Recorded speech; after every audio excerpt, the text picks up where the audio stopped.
हरे कृष्णा।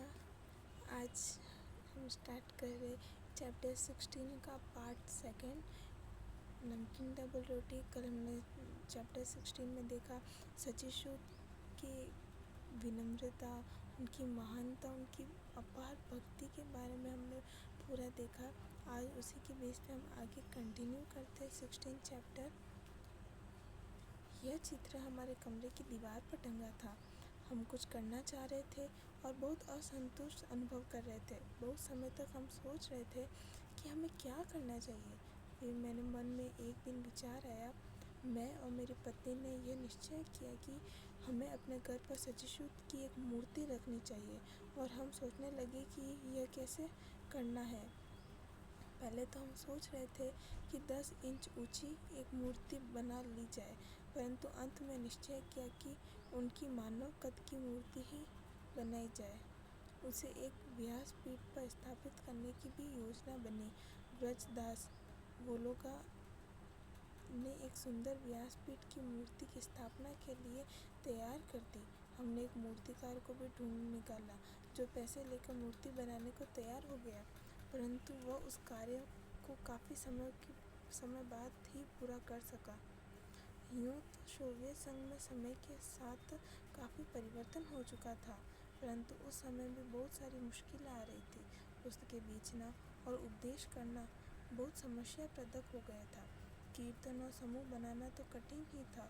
अब अपने आप को केजीबी कहलाने के स्थान पर सरकारी दमनकारियों ने स्वयं को राष्ट्रीय कहना आरंभ कर दिया था, परंतु वास्तविक स्थिति में कोई सुधार नहीं आया। वस्तुतः सरकारी अधिकारी आते थे और भक्तों के लिए समस्या खड़ी कर देते थे। ऐसा इसलिए था क्योंकि येरेवन कृष्ण भावना की गतिविधियों का हमारा मुख्य केंद्र था। इसलिए समय समय पर समस्या आती थी और लड़ाइयाँ होती रहती थी।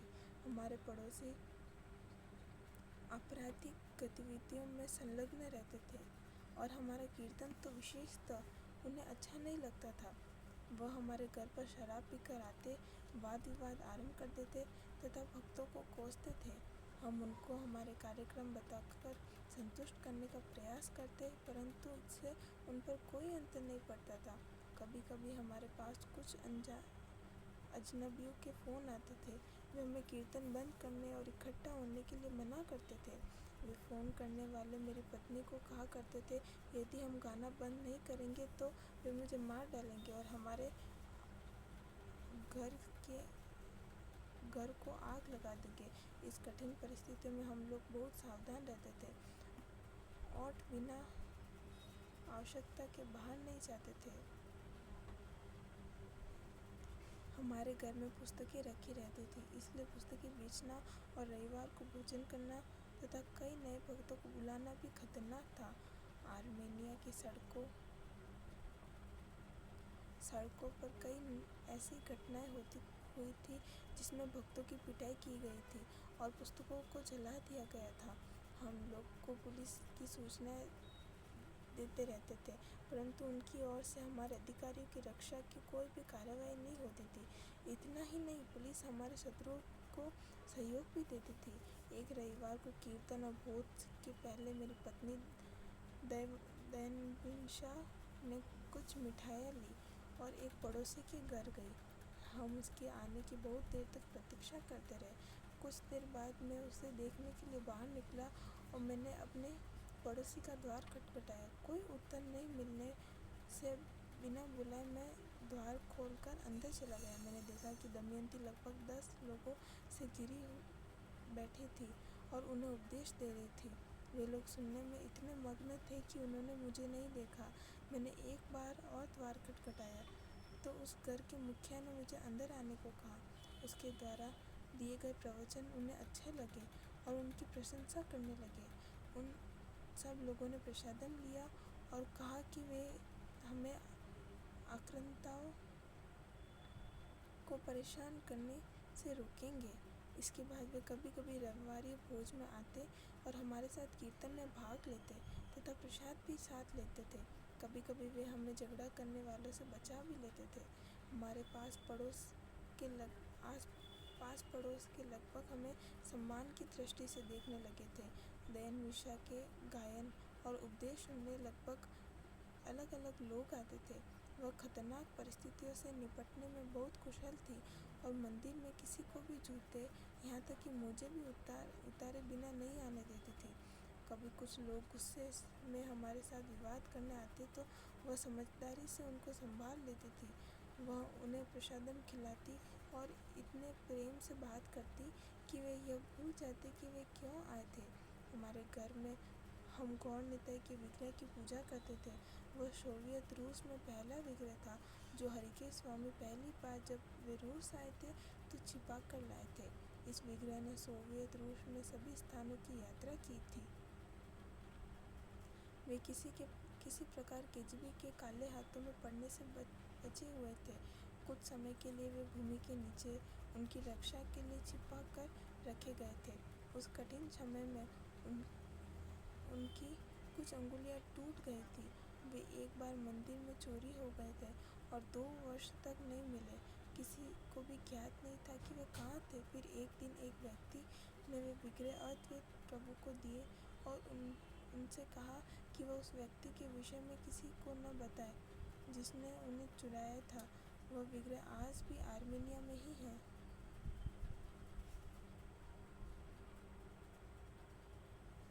1988 या 1989 में प्रभा विष्णु स्वामी आर्मेनिया आए। वे पहले सन्यासी थे। वे पहले गुरु और अंग्रेजी बोलने वाले पहले उपदेशक थे जो येरेवन आए थे। जिस दिन वे आए थे उस दिन सर्दियों का पहला हिमपात हो रहा था। हमने अपने घर पर उनका कार्यक्रम रखा था जिसमें हमारे सब पड़ोसी और कई भक्त भी आए थे। हमने सामान्य लोगों को सम्मानित करने के लिए एक बड़े कार्यक्रम का आयोजन किया था जिसमें महाप्रभु विष्णु महाराज जी का प्रवचन और कीर्तन गायन रखा गया था। परंतु दुर्भाग्यवश हमें कुछ अनजान लोगों के टेलीफोन आए जिनमें उन्होंने कहा कि यदि हमने उस हाल में कार्यक्रम रखा तो वे प्रभु विष्णु महाराज की जान ले लेंगे। हमने महाराज को बताया तो उन्होंने कहा कि मरने के लिए इससे अच्छा अवसर कोई नहीं है कि कोई कृष्ण भावना के विषय में उपदेश देता हुआ देह त्याग करे। हम लोगों ने हॉल के प्रवेश द्वार पर कुछ लोगों को इसलिए खड़ा किया जिससे वे किसी संदेहास्पद व्यक्ति को अंदर आने से रोक सके। कुछ दिनों के बाद गोपाल कृष्ण गोस्वामी और रोहिणी सूता प्रभु हमें मिलने आए। मुझे याद है कि कुछ खराब घटनाएं त्रिदंडी प्रभु तदेवों के घर पर भी हुई थी।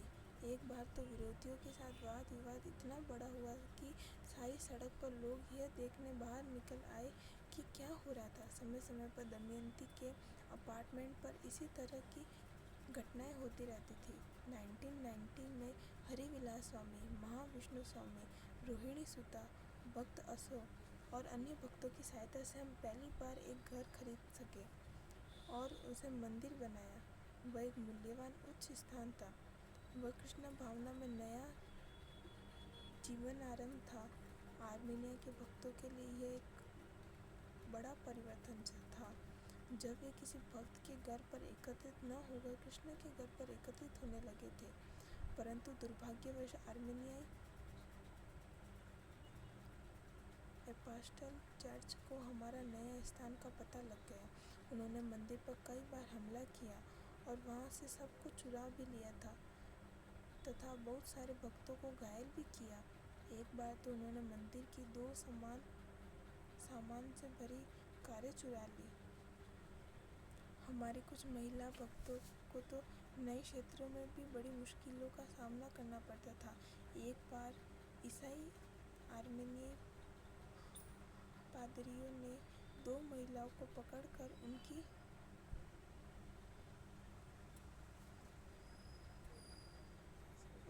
मालाएं और धार्मिक नेकलेस आदि काटकर उनके कपड़े भी फाड़ दिए थे।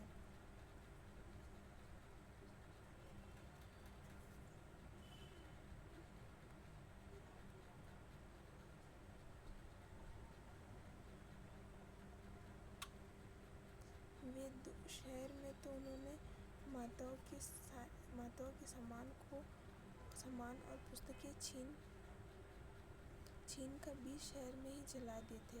वे ईसाई कहलाने वाले लोग इस बात को भी चिंता नहीं करते थे कि वे स्त्रियों को वैसे ही तंग कर रहे थे जैसे पुरुषों को। तो उनका ईसा की आज्ञा, अपने पड़ोसी को वैसे ही प्यार करो जैसे तुम स्वयं को करते हो, का पालन करने का ढंग था। एक बार तो उन्होंने हमसे कहा कि वे हमारे ऊपर हमला करेंगे, इसलिए हम इसके लिए तैयार हो गए थे। भक्तों ने डंडे और लोहे की सलाखें भी मुकाबले के लिए रख ली थी। भक्त केरेन की कठिन एवं नाजुक परिस्थिति से निपटने के लिए एक देसी बम भी बना लिया था। मंदिर के तत्कालीन अध्यक्ष हरिकेश स्वामी ने पुलिस को भी खबर कर दी थी कि उन्हें धमकी दी गई थी कि कुछ लोग उन पर हमला करने वाले हैं और यदि पुलिस कुछ नहीं करती है तो वे अपनी रक्षा डंडों और लोहे की सलाखों से करेंगे। उन्होंने जानबूझकर किसी पुलिस अधिकारी को मंदिर नहीं भेजा। जब एपोस्टल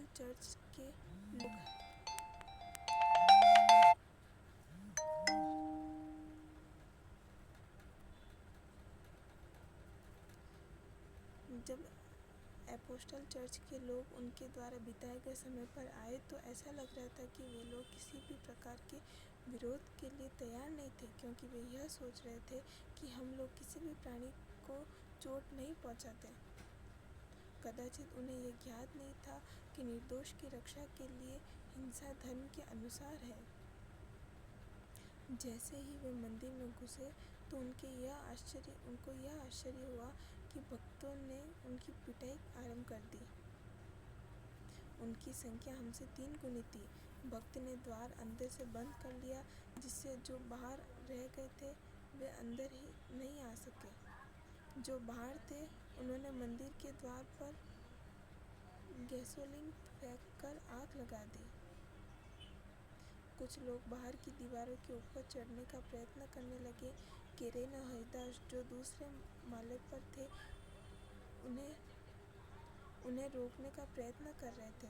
कुछ देर बाद केरेन ने गैसोलीन से भरी बोतल उठाई और उसे बाहर की जो कार मंदिर के पास खड़ी थी उस पर फेंकने का प्रयत्न किया। हरिदास ने जोर से चिल्लाना आरंभ कर दिया, नहीं केरेन, कृपया करके उसे मत फेंको। परंतु बहुत देर हो चुकी थी और जैसे ही वह कार से टकराई तो कार धूं-धूं करके जलने लगी। आसपास की इमारतें में से सब लोग इस भयंकर दृश्य को देखने लगे। कुछ देर बाद पुलिस के अधिकारी आए और सब भक्तों को पकड़कर पुलिस स्टेशन ले गए। कुछ समय बाद कालिदास, प्राणशरण दास के अतिरिक्त सब भक्तों को छोड़ दिया गया। उन्हें पूरे 1 महीने का कारावास रहना पड़ा। उन्हें लड़ाई के दौरान एक व्यक्ति के सिर पर डंडा तोड़ देने के अपराध में फंसाने का प्रयत्न किया गया था। इस प्रकार की कठिनाइयों के होने पर किसी न किसी प्रकार से पुस्तकें तैयार करना, अनुवाद करना और बेचना अनवरत चलता रहा। विशेषतः सन्यास दास और ब्रह्मानंद पुरी दास पुस्तकें तैयार करने के कार्य में ध्यान रख रहे थे। दमयंती देवी दासी, भक्त ग्रेवाग अंशुदास, गगननेशी देवी दासी और अतिका शास्तक दासी पूरे जोर शोर से श्रील प्रभुपाद की पुस्तक के अनुवाद करने में लगे हुए थे। बाद में हरिकेश स्वामी ने उन्हें स्वीडन बुलाया और वहाँ उन्हें नई तकनीक का उपयोग करके अधिक कुशलता से कार्य करने के विषय में समझाया था। विशेष भक्त पुस्तकें बेचने में जोर शोरों से लगे हुए थे। सब महान भक्तों के बलिदान के फल स्वरूप आज सोवियत रूस में छोटे बड़े 100 मंदिर हैं। आने वाली पीढ़ियों के बलिदान के फलस्वरूप और भी कई मंदिर बनेंगे और यह अनोखी व आश्चर्यजनक कृष्ण भावना सारे संसार में फैल जाएगी। हरे कृष्णा। आज 16 चैप्टर भी कंप्लीट होता है। आज 16 चैप्टर में हमने देखा कि जब गागो कारावास से छूट के आया तो उन्होंने विवाह किया, शादी करी। उसके बाद में भी वहाँ पे ऐसे ही संघर्ष चलता रहा। सोवियत में कोई भी कृष्ण भावना के विषय में जानना, कीर्तन सुनना कोई भी पसंद नहीं करता था। पुलिस वाले कि केजीबी वाले सेम वैसे ही थे, उनमें कोई परिवर्तन नहीं आया था। वहाँ पे प्रचार करना पहले जितना ही मुश्किल था, थोड़ी बहुत कठिनाइयाँ और आने लगी। तो फिर धीरे धीरे उन्होंने एक मंदिर खरीदा, मतलब एक कृष्ण का घर खरीदा, फिर उन्होंने मंदिर बनाया। फिर वो उसके बारे में भी पुलिस वालों को, केजीबी वालों को पता चल गया।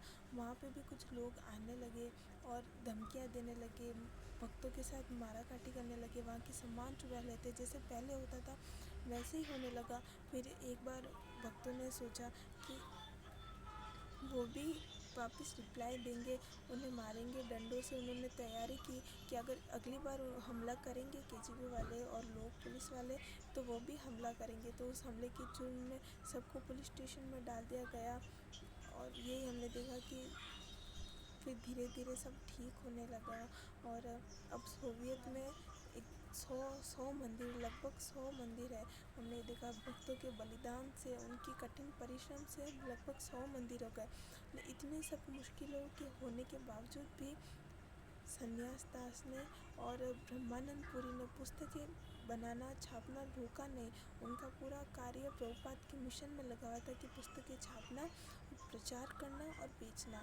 तो हमें भी यही सीखना चाहिए कि प्रभुपाद की पुस्तकें कितनी ज़्यादा महत्वपूर्ण है हमारे जीवन में। कि अगर हम प्रभुपाद की सारी शक्ति, सारी कृपा हम उनकी पुस्तकों में, अगर हम प्रभुपाद की पुस्तकें पढ़ेंगे तो हमें भक्ति आएंगी, हमें प्रचार करने का अवसर प्राप्त होगा, हम प्रचार कर पाएंगे प्रभुपाद की पुस्तकों से। तो हमने 16 चैप्टर में ये देखा। अब चैप्टर तो सब ख़त्म हो गए हैं, अभी और उपसंहार है, वो हम कल रीड करेंगे। आई होप आप सबको समझ में आया होगा। वाञ्छाकल्पतरुभ्यश्च कृपा सिन्धुभ्येव च पतितानां पावनेभ्यो वैष्णवेभ्यो नमो नमः। अनंत कोटि वैष्णविन की जय, नामाचार्य श्रील हरिदास ठाकुर की जय, जगत गुरु श्रील प्रभुपाद की जय। हरे कृष्णा।